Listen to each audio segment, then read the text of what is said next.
ಅನ್ನದ ಬಟ್ಟಲು ಕಸಿಯುವ ಸರ್ಕಾರಕ್ಕೆ, ದೇಶದ ಬೆನ್ನೆಲುಬು ಮುರಿಯುವ ಸರ್ಕಾರಕ್ಕೆ. दारुल हुकूमत बेंगलुरु में आज वेलफेयर पार्टी बेंगलुरु शाख ने पार्टी के चल रहे किसान जन आंदोलन के दौरान एक बड़े पैमाने पर एहतजाज का एहतमाम किया और मरकजी हुकूमत से किसान मुखालिफ कवानीन को मनसूख करने का मुतालबा किया। इस मौके पर पार्टी के रियासती जनरल सेक्रेटरी हबीबुल्लाह खान ने कहा कि मरकजी हुकूमत किसानों के साथ बड़ी बेरहमी व बेदर्दी का रवैया इख्तियार किए हुए है, जो कि हरगिज़ काबिल कबूल नहीं। वेलफेयर पार्टी की ख़वातीन विंग की सदर तलत यास्मीन ने बताया कि वो पार्टी की मुहिम किसान जन आंदोलन के तहत एहतजाजात के अलावा सिग्नेचर कैंपेन भी कर रही हैं। पिछले 65 दिनों से करीब हमारे किसान जो हमको, मुझे, आपको, सबको, यहाँ के प्राइम मिनिस्टर को, प्रेसिडेंट को भी खाना खिलाते हैं, गेहूँ और चावल सब खाते हैं। तो खाना पैदा करके ला के देने वालों के खिलाफ ये जो बेदर्दी का जो रवैया इख्तियार किए हुए हैं, बेरहमी का, गैर इंसानी फितरत का जो रवैया इख्तियार किए हुए हैं, उसके खिलाफ हम आवाज़ उठा रहे हैं। नंबर 1। नंबर 2, कानून पास किए लोग, हुकूमत कहती है कि किसानों के अच्छे के लिए किए, अगर अच्छे के लिए कर रहे हैं तो किसानों को बुला के बात करना चाहिए था। जिसके लिए आप कानून बना नहीं, उनको तो बुला के बात करना चाहिए। आपको क्या चाहिए? ये क्या बेवकूफ़ी, आपने कानून बना दिया करे कि तुम्हारे लिए अच्छा बना, वो बोल रहा है मेरे को नहीं चाहिए कानून।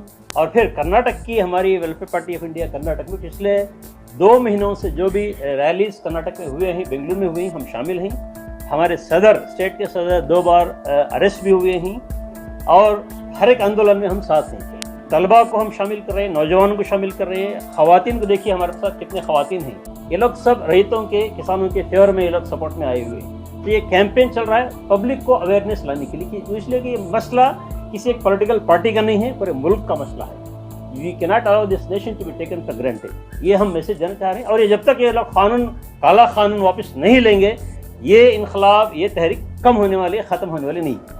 ये जो कानून लाया गया है, इससे न तो किसानों को नुकसान है, इसमें तमाम आवाम को भी उतना ही नुकसान है। और हम ये भी बताना चाह रहे हैं कि इस कानून के आने के बाद इनको फ़ायदा होने वाला है, तो उससे हमारा भी क्या साथ नुकसान है हमारा भी। तो किस तरह से नुकसान होगा उसको भी हम लोग समझाने की कोशिश करेंगे कि जिस तरह ब्रिटिशर्स का ये था कानून के गुलामगिरी का जो है, उसी हिसाब से जो है इन लोगों का कॉर्पोरेट गुलामगिरी का ये चल रहा है, तो उसको हम चलने नहीं देना चाह रहे हैं। इसीलिए इसके खिलाफ किसानों के साथ जो है लड़ने के लिए हम जमा होंगे।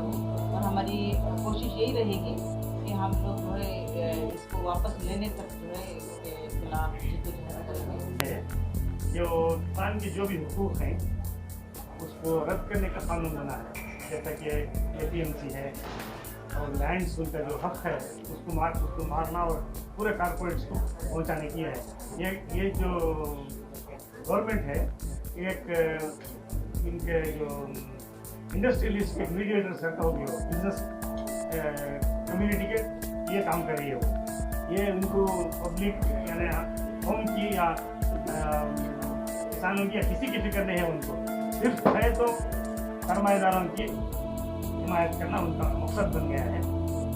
और डायरेक्ट को गरीबों को और हर आदमी को इम्पैक्ट ये मुल्क के हर बाशिंदे को इसका असर पड़ता है। ETV भारत के लिए बेंगलुरु से रफीक जब्बार की रिपोर्ट।